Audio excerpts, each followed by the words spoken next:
ایک مرتبہ کا واقعہ ہے، ایک شخص حضرت داؤد طائی رحمۃ اللہ علیہ کی خدمت میں حاضر ہوا اور کہا کہ میں فلاں صوفی کو دیکھ کر آ رہا ہوں کہ شراب پی کر مدہوش پڑا ہے، اس کی پگڑی اور جسم کے کپڑے قے میں لپٹ ہوئے ہیں اور کتے اس کے ارد گرد جمع ہیں۔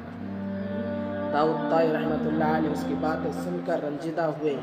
فرمایا، بھائی، سچا دوست آج ہی کے دن کام آتا ہے، جا اور اس صوفی کو وہاں سے لے آ، اس نے بہت برا کام کیا ہے اور صوفیوں کے نام کو دھبا لگایا ہے۔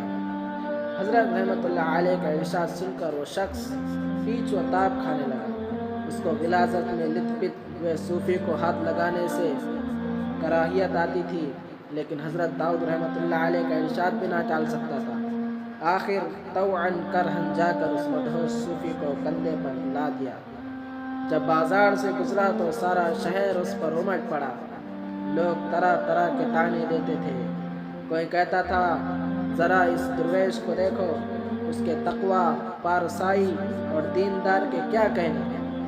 کوئی کہتا تھا، آج کل کے صوفیوں کو تو دیکھو، شراب پیے ہوئے ہے، ایک مدہوش ہے اور دوسرا نیم بے ہوش ہے۔ غرض جتنے منہ اتنی باتیں۔ وہ شخص لوگوں کے طعنے سنتا تھا اور خون کے گھونٹ پیتا تھا۔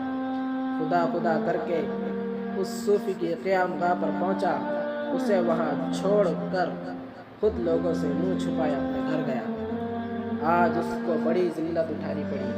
رات بھر اس کے تصور سے کروٹیں بدلتا رہا۔ دوسرے دن حضرت رحمۃ اللہ علیہ کی خدمت میں حاضر ہوا۔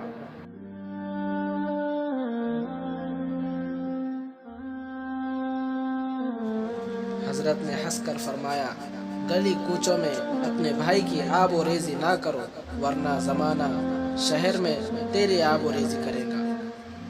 نصیحت: دوسرے کی رسوائی کرنے سے انسان خود بھی رسوا ہو جاتا ہے۔